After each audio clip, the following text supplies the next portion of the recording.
Welcome everyone inside the Citrus TV studio for another edition of On the Bench. Alongside Jordan Leonard and Milo Hoffman, I'm Jake Bowen. Happy to have you with us on a jam-packed episode. Guys, the holiday season is upon us. The semester ends in about a week. What are you two looking most forward to doing over your winter break? Apparently, I can't tie a tie. That's why our analyst Ryan Kroger's here.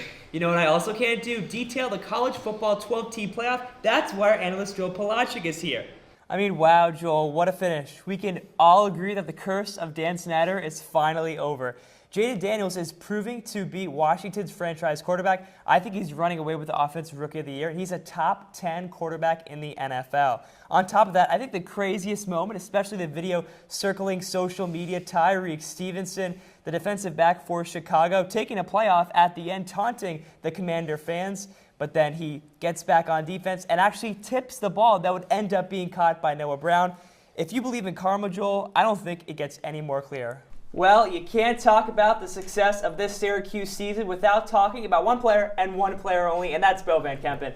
11 goals on the year for the grad student from the Netherlands and 7 game-winning goals. Guys, just to put that into perspective, if she had her own stat line, that would put her second in total goals on the team. We like that, Joel. What a performance from Kirk Cousins. A career-high 509 yards through the air, 4 touchdowns. It's the most for a Falcon quarterback since Matt Ryan's 503-yard performance in 2016. I think Atlanta has finally found their guy. This Falcons team is a lot better than last year. And so is this division. 2 years ago, the NFC South was unwatchable. Now, it feels like more people are tuning in. But let's move to the Mountain West. I like to call it the Forgotten Conference, but there's one guy who's been the true MVP of his team this season, and it's Boise State running back Ashton Jeanty, who 13 touchdowns at the end of last season, 14 already through 4 games. Joel, Jeanty is a wrecking ball. Well, you two are clearly getting coal for Christmas because Ole Miss is on the nice list. They're currently ranked 14th, but with the loss of Miami and Clemson, I think they're going to move into that playoff picture. Their best wins are against Georgia and South Carolina, both potential playoff teams, and I think because of that, they'll slip in. Speaking of lacrosse, the men's team was in action in the Crown City on Saturday. Syracuse took on second-ranked Johns Hopkins after losing to 4th-ranked Maryland and 5th-ranked Army in overtime earlier this season. The Orange were determined to record a win against a top 5 team, and it started with the defense, a low-scoring affair early in this one. The Cuse scored in the first 87 seconds of the game. A backhand goal, Christian Muley put Syracuse on the board first, but the Blue Jays responded. Jimmy Ayers, a 360, more of a 180 goal to get Johns Hopkins into the box score. And then for the Orange, Joey Spallina. He's been great all season. We've been talking about his roller coaster season against top 5 opponents. And speaking of roller coasters, the shots for both sides were up and down in the first 2 quarters.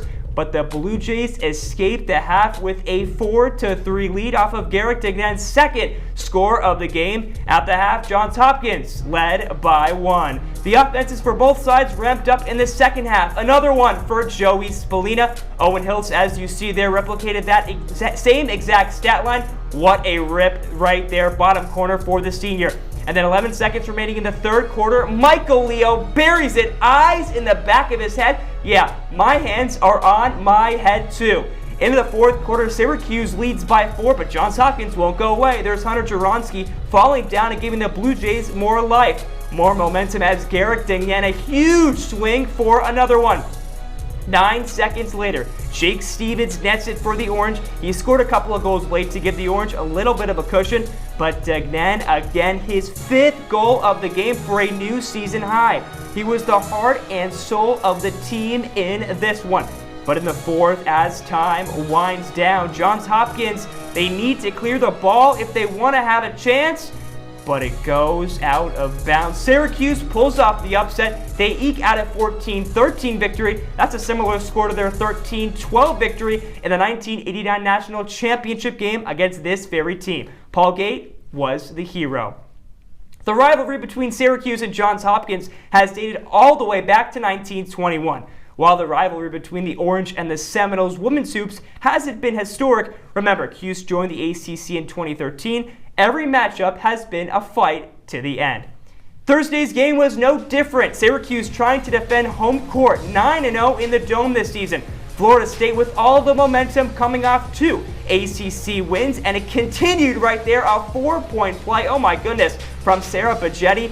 And then in the second, Mariah Gordon 6 down the mid-range J. The Seminoles led by 10 at the break. To the third, FSU pulled away early, but Syracuse, guys, they clawed back into this one. They won the quarter 18-16, and now to the fourth. That means only one thing, that's Daisha Fairtime.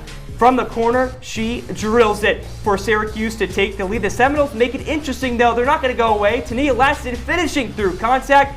But again, in the fourth, it was Daisha Fair. She took over the game. A deep three from Curry range. She connects. And then as you see next, another bucket for her.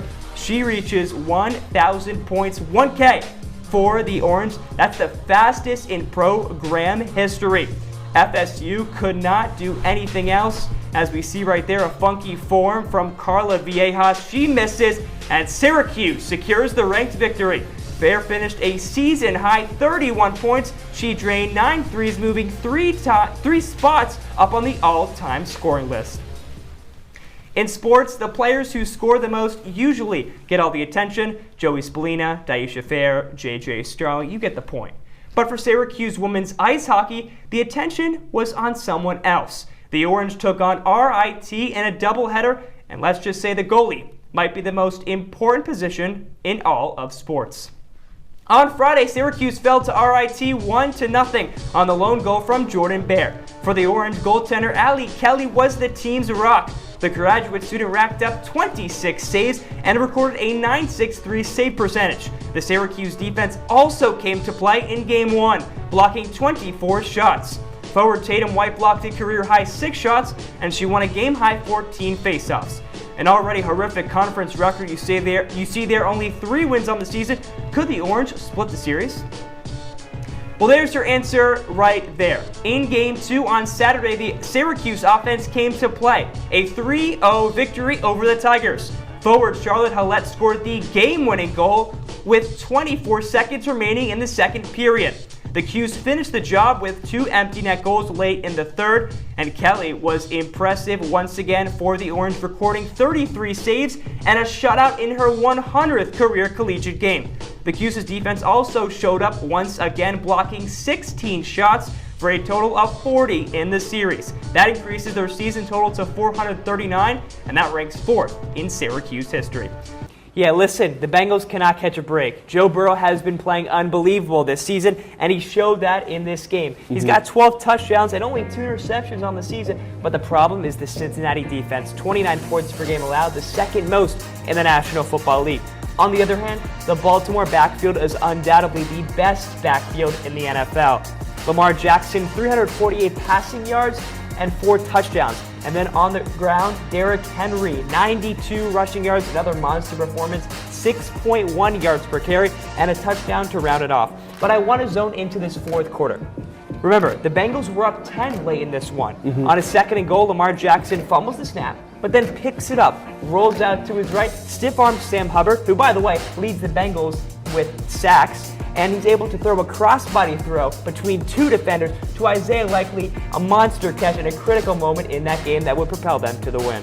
I'm going to touch on this one quickly. First, I know a guy who benched CeeDee Lamb on Sunday. He had 40 fantasy points, and he lost because of that. I don't know how you bench a receiver with the capabilities of Lamb.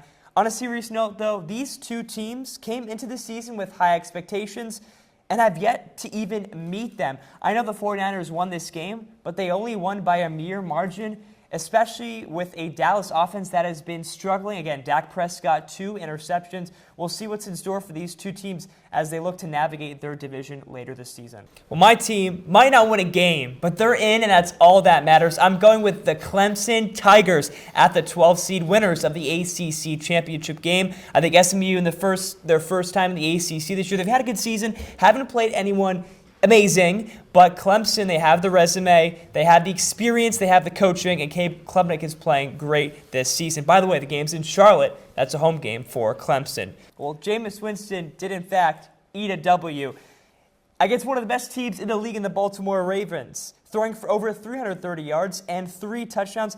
Winston looks comfortable in this offense. And with a favorable schedule in the next couple of weeks, don't be surprised if the Browns go on a little bit of a run. The addition of Nick Chubb back from his ACL injury and the defensive capabilities of being the #1 ranked team as they were last season.